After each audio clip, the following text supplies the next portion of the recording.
If that's what that's like on a Sunday morning, what's it like on a Monday morning? Right.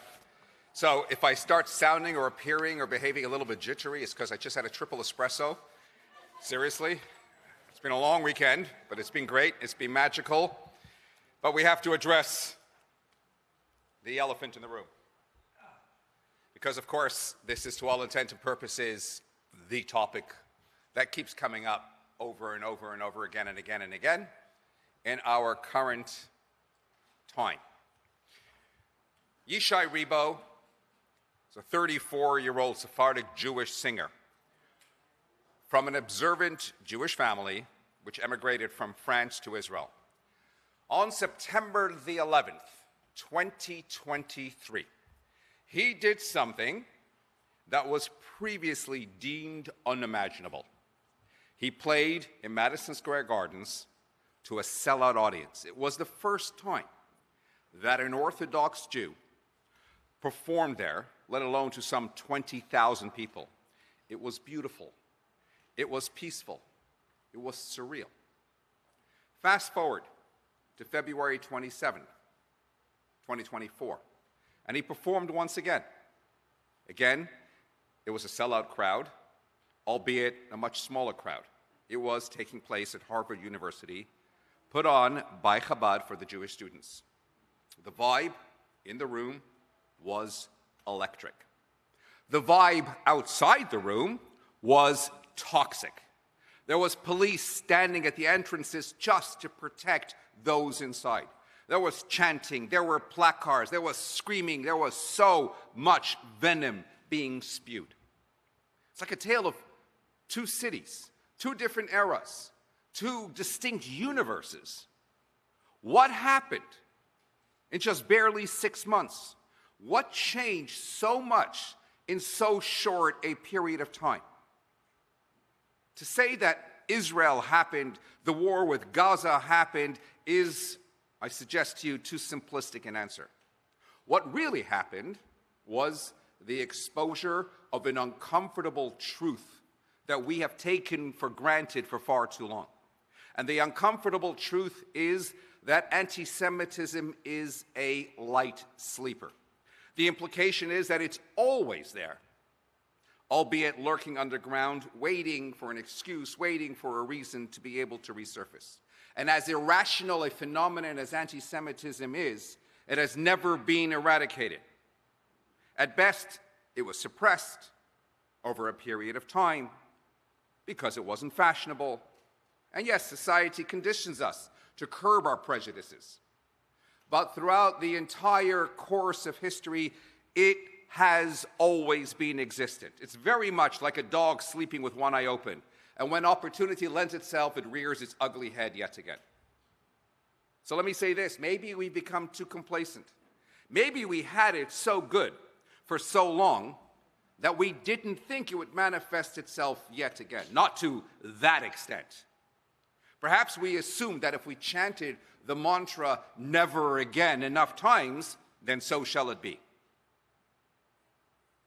So I'd like to pause here a minute, and I want to briefly reflect, in the first instance, on the essence of anti-Semitism, and in the context of one very famous story. Because if we are to look historically, and we were to consider what was the first ever real anti-Semitic threat against the collective Jewish people, it would be, anyone? Purim, very good. It would be the Purim story. Haman was the first who wanted to initiate a final solution. Anoshim, noshim, v'taf, men, women, and children. He wanted to wipe everybody out. He comes to the king, and he asks for the annihilation of the Jewish people, and he offers the king money to do the job, and the king says, by all means, do it for free. And the Talmud, reflecting on this exchange, states that this conversation can be compared to two people. One who had a mound of dirt in his field, and the other who had a ditch in their field. And the owner of the ditch says to the owner of the mound, or says actually in the first instance to himself, how I wish the owner of the mound would give me his mound so that I can go ahead and fill up my ditch. And the owner of the mound says, how I wish the owner of the ditch would make his ditch available to me so I can get rid of the mound on my field and go ahead and put it in his ditch. And after some time, continues the Talmud, they encountered one another. And the owner of the ditch says to the owner of the mound, sell me your mound. The owner of the mound replies, please take it for free if only you would. It's a very unusual parable. More than anything, it begs the question. I mean, the story is pretty clear-cut. You read the Megillah on Purim, you know exactly what happened. Why does the Talmud feel the need to have to offer some parable to give you further context in the story? And the answer is that this, already in the times of the Talmud, gets to grips with the root core of anti-Semitism. King Achashverosh has a mound in his field. What is a mound? It's distinguished by its height. And indeed, as far as he's concerned, the Jewish nation is perceived as a great and a lofty nation. Haman is compared to the one with the ditch in his field. He perceives the Jewish nation as a lowly and degraded and despicable and depraved people. So they're coming from different perspectives. Haman offers money, reflecting on his desire to literally purchase the Jews, as one would to then take sheep to the slaughter, to subject them to a cruel and humiliating demise. Achashverosh, on the other hand, he has a mound in his field. The Jews, he perceives them as something different, something unique. He appreciates them, and he's therefore concerned somewhat for their honor, so he rejects outright the idea of selling them, charging Haman to proceed instead, but with due respect for their exalted status. And the point is this: there are two types of haters in our world. Two dimensions to anti-Semitism, if you will. There is the ignorant hater, and there is the malevolent hater. And that's been our reality from time immemorial until present day. The ignorant hater doesn't know what Judaism really stands for. For some, it's about world dominance. After all, when we talk about Mashiach, we talk about universal salvation. We speak about Noahide, universal laws. And historically, this was already interpreted as trying to make the world ours. And for others, Judaism, if not supremacy, is certainly superiority, the chosen people complex. Who do we really think we are? And for others still, the sum total of Judaism is inextricably linked with Israel, which is why whatever happens over there invariably spills over into the diaspora and spills over here as well. So the ignorant hater finds the Jew an annoyance, a mound, a strange phenomenon, something different to him or herself. There's something about the Jew that makes him feel awkward inside. He can't explain it, it just does. It's a mound in his field. And that sort of hater invariably coexists with the Jew and tolerates the Jew. And it's only when opportunity lends itself, when it becomes fashionable to vent the hatred, when it becomes excusable to boycott, then the same professor who shared your common room, or business colleague who worked with you, or neighbor who greeted you, will suddenly rear their ugly side. These are people who, on the one hand, may look upon Jewish people with admiration and with affection, or on the other hand, with hate or repulsion, and usually with a mix between the two. But then there's an altogether different dimension to anti-Semitism. Hitler, Yamach Shemai, didn't just hate us because we were different. To put it in his own words, we must destroy the tyrannical God of the Jews and his life-denying 10 Commandments. Alas, all too often there have been many that were inflamed by this uniqueness of the Jew, this ambassadorship, this light onto the nations. Maimonides wrote a famous letter called the Temanite Letter, in which he was expressing to the Jews then, who were enduring their own anti-Semitism, about this very point, to reassure them that already from the moment Torah was given at Sinai, there was this inbred hatred that spilled over into the nations of the world. based on the very words of the Talmud itself. The Torah was given at Sinai.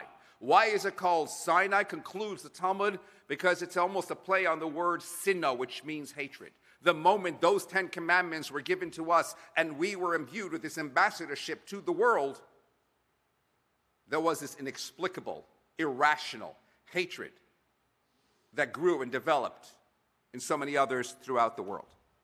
You know, when Haman initiated his final solution, he persuades the king, who only saw us as a mound, as an annoyance, with the argument, they're different than us. Their laws are different than our laws. He evokes within the king the aforementioned ignorant hatred and agitation. But Haman's own hatred comes from a much deeper place. Think about this. The Megillah tells us how the entire Persian Empire bowed down to him. The only one who didn't was Mordechai HaYehudi, Mordechai the Jew. And we are told, Vayimole Haman, Haman was filled with rage in his heart. It consumed him totally and utterly. The world is your oyster. Everybody is worshiping you. One man doesn't yield, and that becomes your problem? That becomes your whole preoccupation? You're consumed with rage about the one person?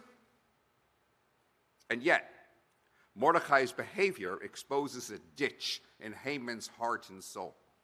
It actually exposes the truth. Haman, I know you're no God. It manifests a feeling of emptiness, which induces a deep-seated hatred in Haman. And then he, like others after him, has a choice. Deal with the effect or eradicate the cause.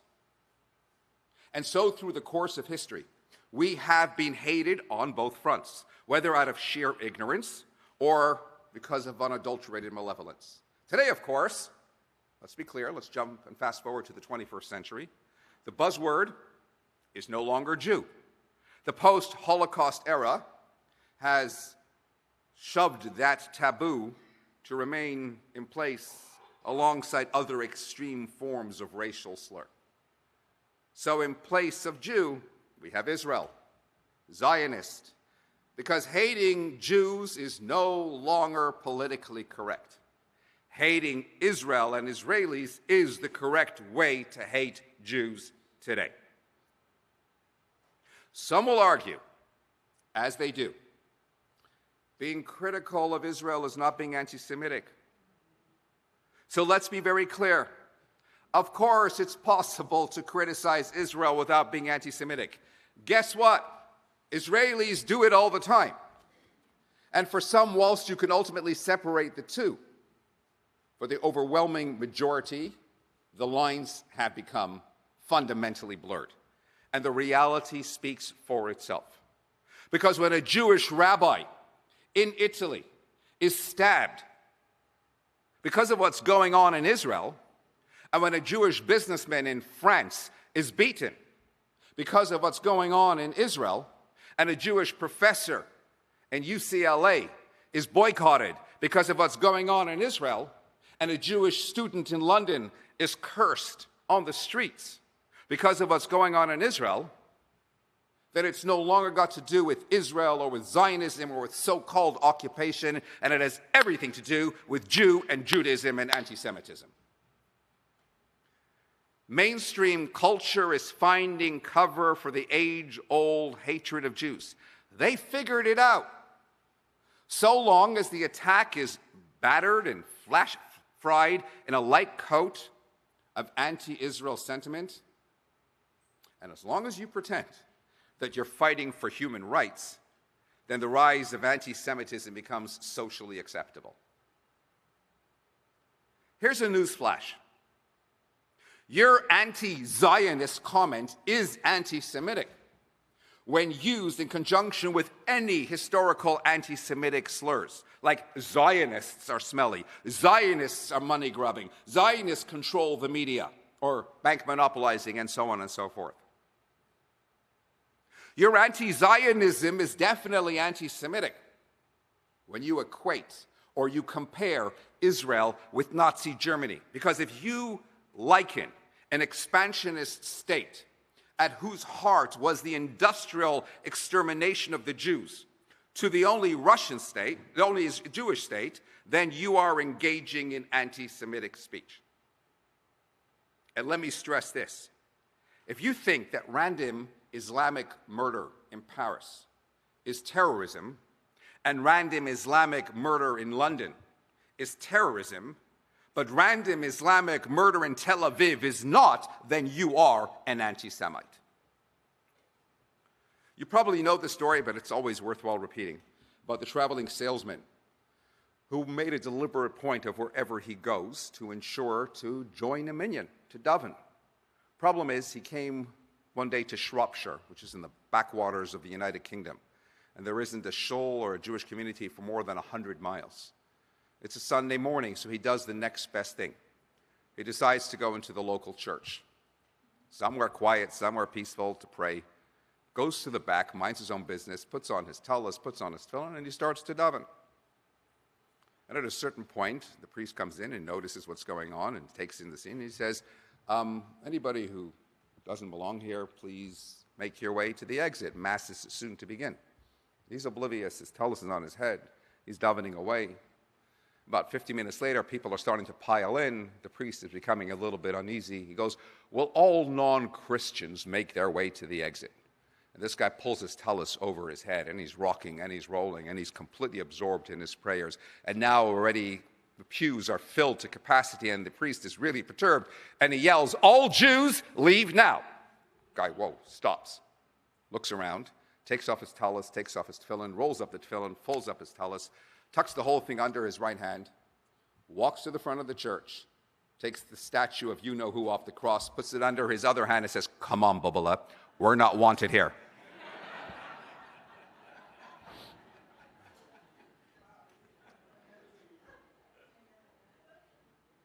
Throughout the course of history, we have been told you are not wanted here. Abba Ibn famously said, in the past they said Jews to Palestine. Now they're saying Jews out of Palestine. They don't want us here. They don't want us there. They don't want us anywhere. Some scholars, many historians, including many Jews themselves, choose to view this ongoing obsession with the Jew not as something uniquely connected to Jews or Judaism, but they excuse it as, a multitude of isolated events resulting from distinct circumstances. Arabs hate Jews because we are occupiers. Germans hate Jews because they were the scapegoat for a depressed economy. Christians hated Jews because they were capitalists. Europeans in the Middle Ages loathed the Jew because of his financial success. The hard fact is that anti-Semitism has existed too long and in too many disparate cultures to tolerate a claim that in each instance it's because of some distinct factor somewhat disconnected from being Jewish. To put it in the words of the book, Why the Jews, economic depressions do not account for gas chambers. Jews have been hated because they were rich, and Jews have been hated because they were poor. Jews have been hated because they were capitalists, and Jews have been hated because they were communists, because they believed in tradition, and because they were rootless cosmopolitans, because they kept to themselves, and because they penetrated everywhere.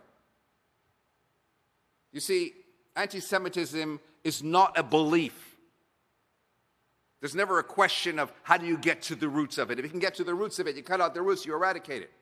But it's an irrational hatred. It's a virus. The human body has an immensely sophisticated immune system which develops defenses against viruses.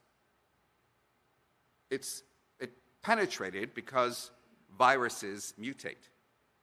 Anti-Semitism mutates, and that's what we are bearing witness to today. The point I want to get to is this.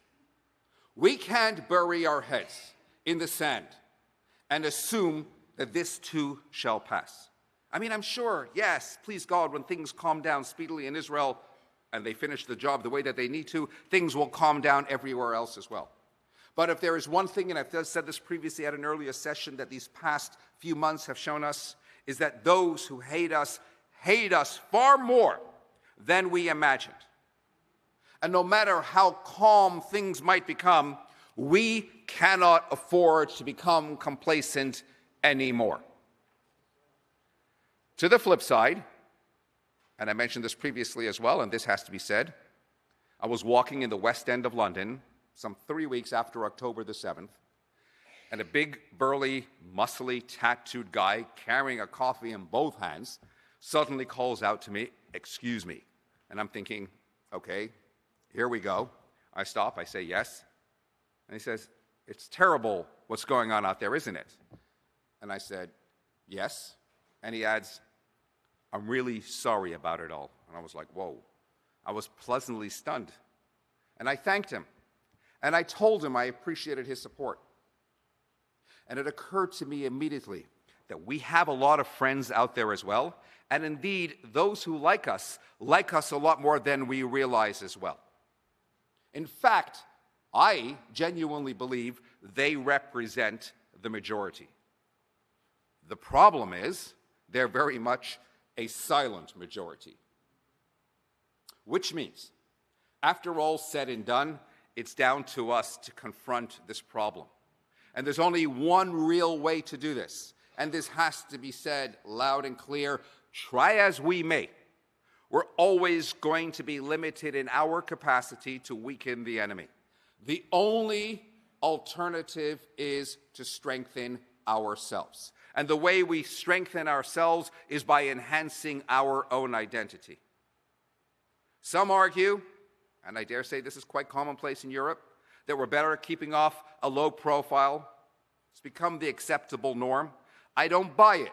I maintain that if we revert to what the author Israel Zangwill once described as the ghetto stoop, walking with our heads down, keeping below the radar, we're nurturing the germ. We're scoring an own goal. I mean, if the whole point and purpose of anti-Semitism is to reduce the Jewish people into oblivion, then surely when we're trying to keep a low profile and not look too Jewish, we're accommodating the process. Kind of reminds me of a rabbi, a colleague of mine in Manchester, who's struggling to get a minyan. So he's standing outside the shul on a cold, wintry day. And he's there in his tallis and his tefillin, and it's flowing in the wind, and he's stopping one person after another, I need a 10th man, somebody has to say Kaddish. No, everyone's just casting him this weird and cursory glance and walking on. One guy stops. "What's the matter with you? Standing outside like this, with that on? Aren't you ashamed? Aren't you embarrassed of yourself?" And he said, "You're just the one I'm looking for. Please come inside for the 10th man." You know, I had to go for some extensive surgery back in November 2023. And on the day of my pre-ops, I was very blasé. You know, I was being very uncharacteristic. I wasn't even walking the way I might normally dress. I was just walking with a sweater on after leaving the doctor's office, and my shirt is out. My tzitzis are just flowing over there. My yarmulke, of course, on my head. And I kind of looked like a real shloch, as they say, but a real Jewish shloch. It was the day in which, or the day after, that hospital bombing in Gaza took place, and the world was typically quick to condemn Israel before realizing it wasn't even us.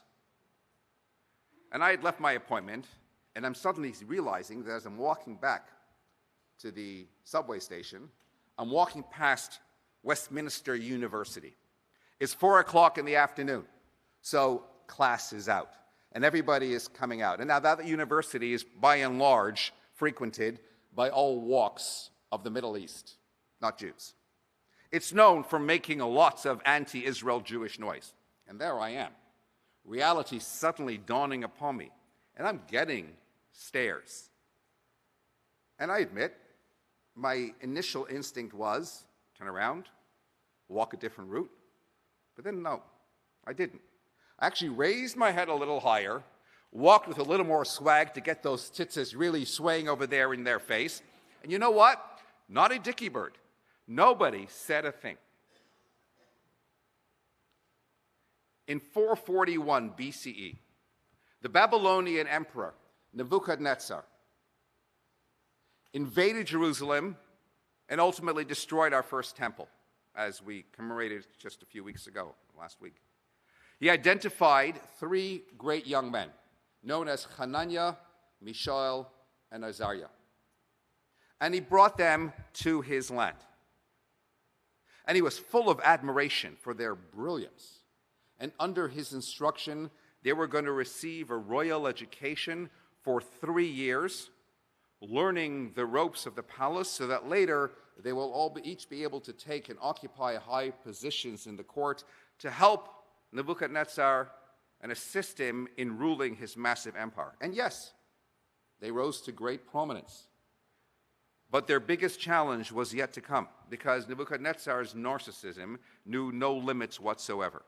And he wanted everybody to worship him.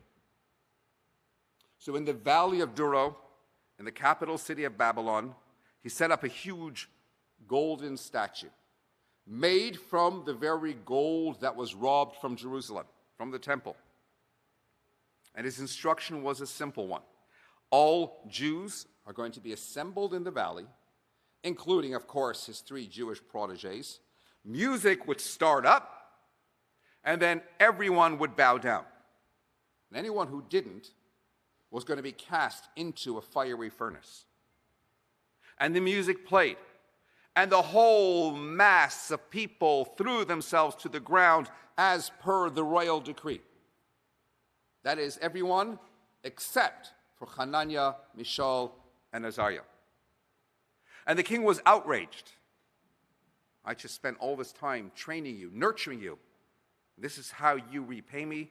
He instructed that the fires be turned up, the furnaces be stoked, and they be thrown in to be burnt. And to cut a detailed story quite short, they were thrown into the furnace and they emerged unscathed. A miracle happened. We actually make reference to this miracle in numerous prayers. Whenever it's a fast day, we make reference, Mish, and also on Yom Kippur. You'll see the words this year, and you'll know now context. Mish anna l'Hananiah, Mishael, v'Azariah, b'soich kivshon ha'esh, he who answered Hananiah, Mishael, and Azariah in that fiery furnace, hu ya'anenu, he, God, should answer us and respond to us as well.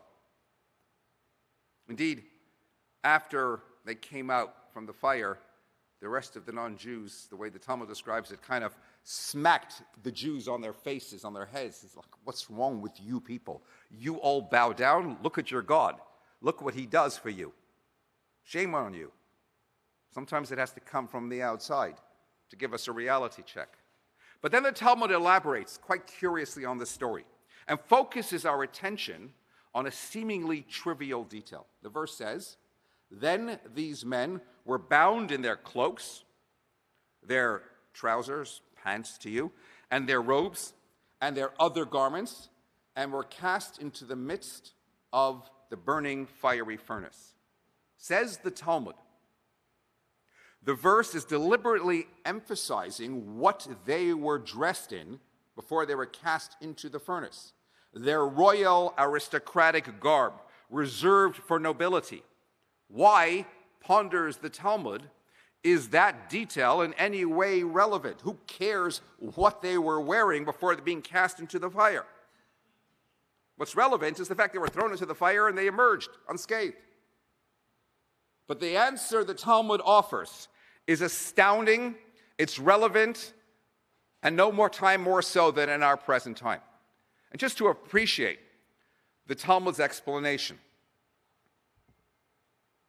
let me share with you a story that happened some 2,400 years after that one.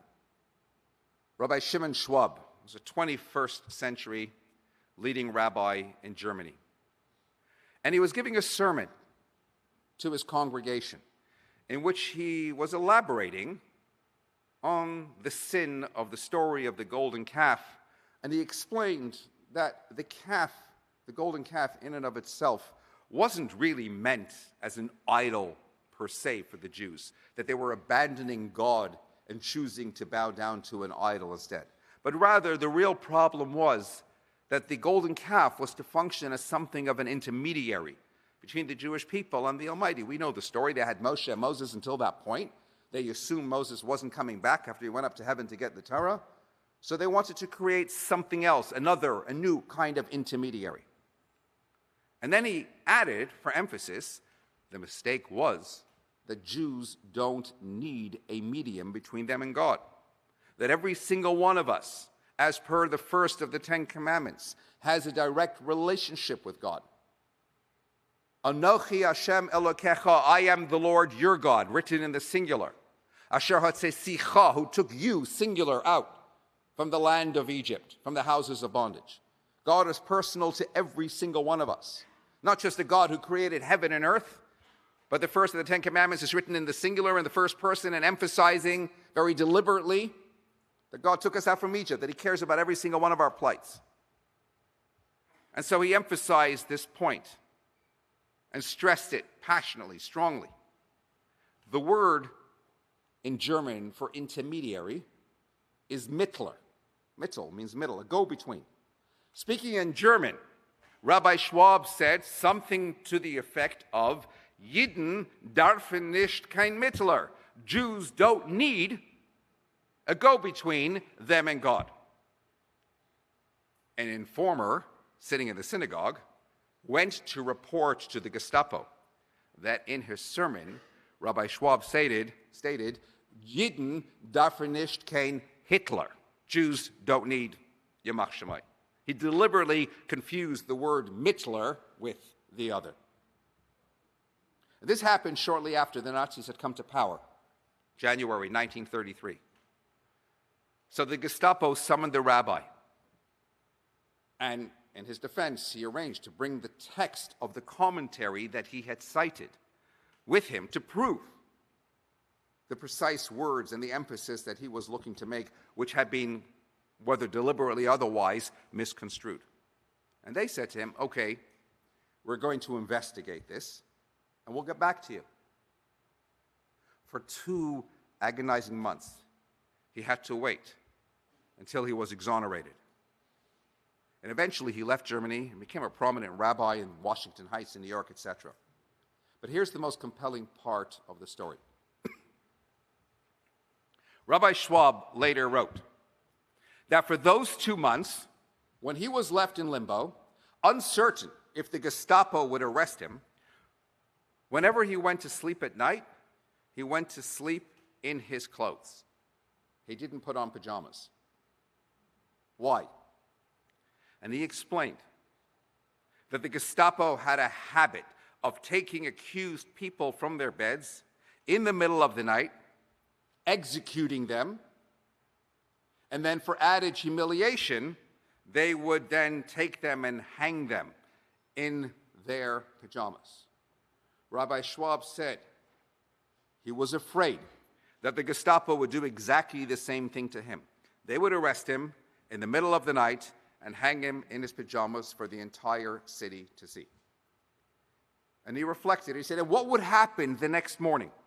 All the Jews would see their beloved spiritual leader hanging on the gallows in his pajamas. The shame, the disgrace of seeing their rabbi like that, a major source of added humiliation, especially in Germany in that mindset. It would completely demoralize, it would completely erode the Jewish sense of pride or dignity or whatever was left of it even more. It would spell an extra victory for the Nazis, adding insult to injury. And so he slept in his clothes every single night for 2 months. If he was going to have to go, he was going to go out in style with his head held high. Think about this for a moment. A person is facing doom. And what's he concerned about? Jewish pride, Jewish identity, doing all that he can to prevent any further demoralization of his people, of his God, of his faith. Where did Rabbi Schwab get this idea from? From Hananiah, from Mishael, from Azariah, who came to their deaths as described in the verse itself, dressed in their finest royal clothes. They were cast into the raging flames, dressed as nobles. In the words of the Talmud, Hananiah, Mishael, and Azariah wanted to be cast into the flames in their royal garb so that they would not appear to be vanquished and defeated. They did not want their people to lose their sense of destiny, to lose their inner fortitude. Had they indeed just turned up to be thrown into those fires in otherwise simple garb, they feared that the Jewish people who would witness all this would return feeling, that's it, the Jewish people have been vanquished forever. They refused to give their enemies that extra victory of feeling that they destroyed not only the Jewish body, but also the Jewish spirit. So they chose very deliberately to dress as noblemen, with their stature erect and their spirits soaring, to ensure that the spark of dignity would shine brightly in the hearts of their brothers and sisters. They may have been bound, they may have been cast into fire, but they would remain spiritually intact and wholesome and serene and full of majesty and nobility and royalty. They would remain princes even in this most depraved and agonizing moment. Their God, their faith, their nation would not be desecrated, so that one day they would be able to reclaim their former glory and majesty. Let's fast forward once again to where we are at today. We're living in different times. Thank God. But the same principle applies. To always remember who we are and what we represent to ourselves and to the world. And yes, today more so than at any other time in living memory, the test is strong once more, albeit in different fashion. So we're challenged to ask ourselves, are we ready to fight for our royalty? Are we ready to fight for our divine attire and mission? Throughout the millennia, there have always been those who refuse to surrender their Jewish and divine dignity. We too, today, can and must be proud, inspired, empowered, free, uninhibited, driven to live as Jews, to share Jewish values everywhere, and do what we can to continue to change the world. Rabbi Dr. Abraham Twersky, whom you will know, a world-renowned psychiatrist from Pittsburgh, Olav Sholem, he was always dressed, notwithstanding his immense work and his job with clinics and rehabilitation, addictions, etc., throughout the United States. He was always dressed in real Hasidic garb. Long black coat, long white beard, big black hat, phenomenal individual. Once on a flight, a rather irritated Jew turned to him in Yiddish, "Ashande. Why do you insist in dressing like that in this medieval getup?" He was telling it to him in Yiddish. You realize how ridiculous you look? Why can't you just dress like everybody else? And Dr. Twersky turned and responded in perfect English. "Excuse me, is something wrong? You seem agitated. Are you mistaking me for somebody else? I'm Amish?" And the other Jew quickly blushes and he says, "I'm so sorry, I didn't realize you're Amish. I apologize, I mean no offense. I have utmost respect for you and your people, keeping your ways, keeping your traditions." And now it was Rabbi Twersky's turn to respond in Yiddish. "Ob ich wollt gewesen Amish, if I was Amish, then you have nothing but utmost respect for me. But since I'm Jewish, you're ashamed of me." Hopefully, one day, you'll have the same respect for your own people as that which you have for others. Friends, we live in a time when we cannot afford to be scared of our own shadows. History has proven time and again that the world respects Jews who respect themselves. In the worst of times, Jews never lost their dignity. For 3,000 years, our ancestors never removed their Jewish clothes, regardless the threat. We must not lose that same identity and pride, especially now. And even if I'm preaching here to the converted, it's a message you need to take out there to others that you might otherwise know perhaps fall victim to some of that complex today. Now more so than at any other time in the course of the past 80 years since the Holocaust, we as Jews have to ensure and demonstrate that we will not cower. We have to stand up and be counted and tell the world that Israel is synonymous with Jew. An attack on one is an attack on the other. And that with every odious anti-Semitic demonstration, and with every savage attack, and with every lie fabricated, and with every abuse, we are that much prouder that we belong to a people where our optimism replaces pessimism and our faith exceeds our fears. And I have no doubt, again, that amongst you, there are those that may not always agree with everything Israel does. And again, that's okay. You're no different than many Israelis living in Israel. It's called democracy. But regardless of your views, you cannot deny that as we go around Israel, we see a country that has taken every curse thrown against it and turned it into a blessing by leading the fight against terror, by becoming world experts in treating PTSD, by bringing disaster relief wherever it is needed. And it is a country that sets an example to the world by developing agriculture to grow food where no food was ever grown before, by developing medicines to help sicknesses that were not healed before, by developing technology to create human possibilities that didn't exist before. That is the reality that is Israel. That is the reality of us, the Jewish people. So let me wrap up with this. We shouldn't, and I have to stress this, we shouldn't allow ourselves to be defined by anti-Semitism.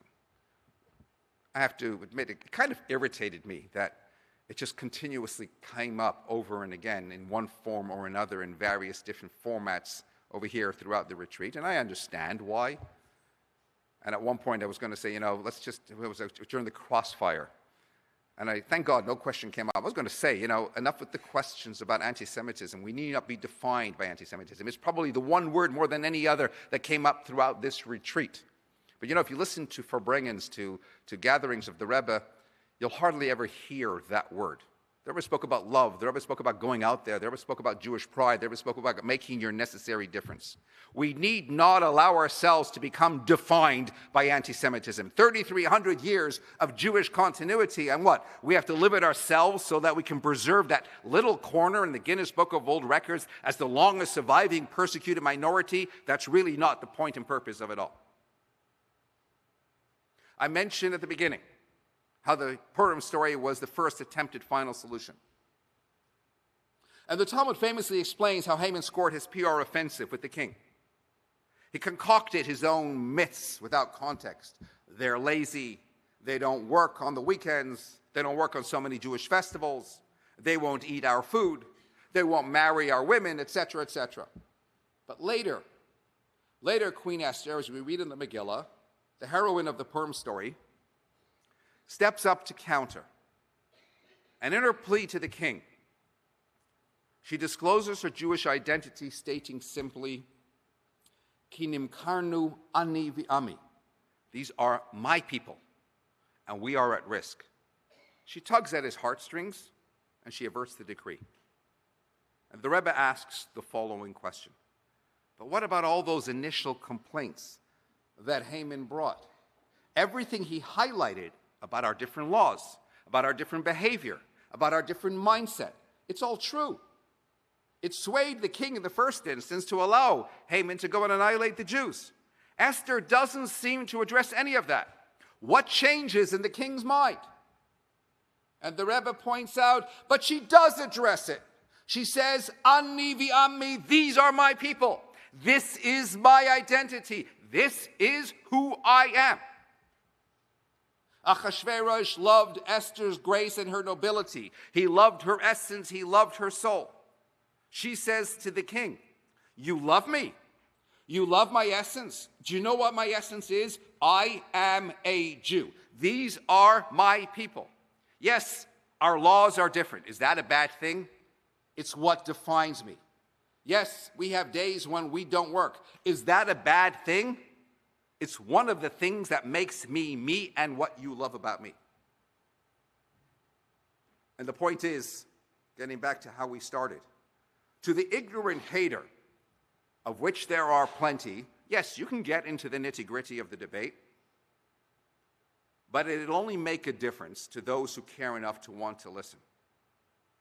But the ultimate retort to the irrational hatred out there is ani v'ami.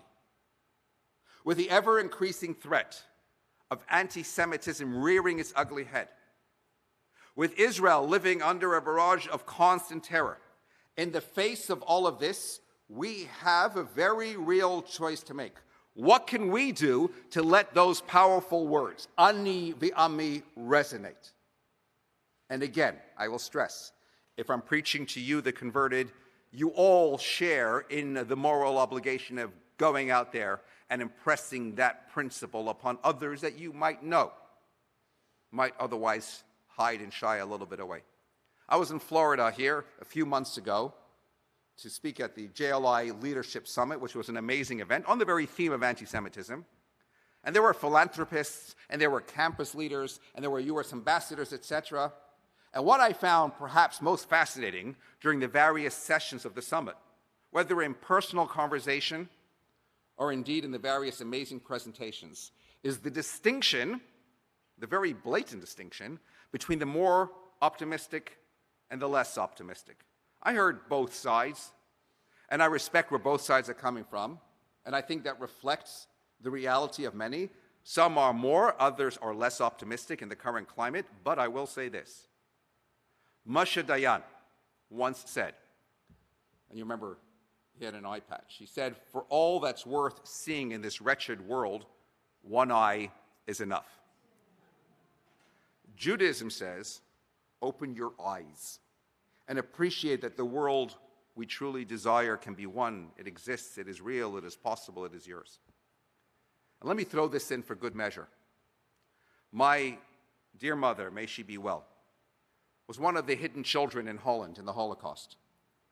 And one story of many that I grew up with was how the Protestant minister who took her in for 2.5 years, at risk to his own life, trekked for 3 days in the stealth of a cold winter night, just to know where my grandparents were hiding themselves in some loft, some attic in somebody's home, to meet up with them where they were in hiding. And he came with a simple message. I need you to know that each night before your daughter, Yati, that is my mother, goes to sleep, I remind her that she is Jewish, and I have her say the first line of the Shema. There are a lot of hidden children out there. Some have always been hiding. Maybe some have gone into hiding since October the 7th.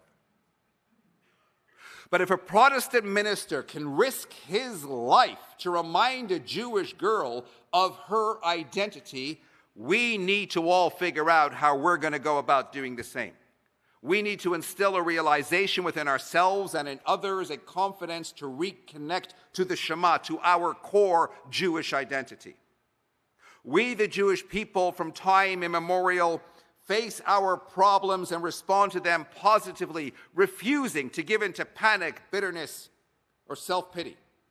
For 2,000 years, we, the Jewish people, are a collective affirmation of life. Our continued existence and our achievements are a living testimony to one of Judaism's greatest messages to humankind, and that is the principal defeat of tragedy by the power of hope.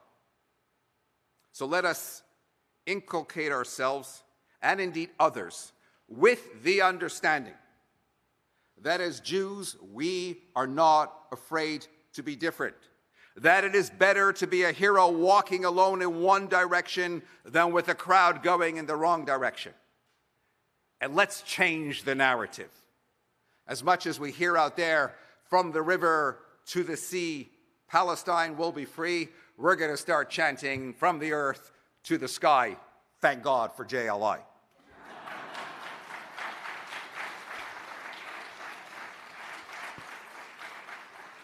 They might tragically kill our brothers and our sisters in Israel. They might pitifully attack us on the streets of London or the campuses of Los Angeles, and we shed a tear, and we cry, and we lament, but they will never, ever break our spirit, not then and not now. We have to do all we can to reinforce the message, a message of pride, a message of dignity, a message that declares loud and clear that Am Yisrael Chai, we the Jewish people have, are, and will live on forevermore. Thank you very much.